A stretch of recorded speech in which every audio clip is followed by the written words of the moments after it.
உங்களுக்கான இன்றைய வாக்குத்தத்தம்.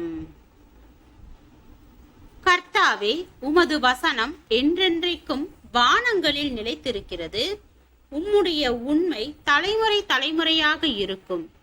பூமியை உறுதிப்படுத்தினீர், அது நிலைத்திருக்கிறது. உம்முடைய பிரமாணங்களை நிறைவேற்றும்படி அவைகள் இந்நாள் வரைக்கும் நிற்கிறது. சமஸ்தமும் உம்மை சேவிக்கும். உமது வேதம் என் மனம் மகிழ்ச்சியாயிராதிருந்தால் என் துக்கத்திலே அழிந்து போயிருப்பேன். நான் ஒருபோதும் உம்முடைய கட்டளைகளை மறக்க மாட்டேன். அவைகளால் நீர் என்னை உயிர்ப்பித்தீர். சங்கீதம் 119 வசனம் 89 முதல் 93 வரை.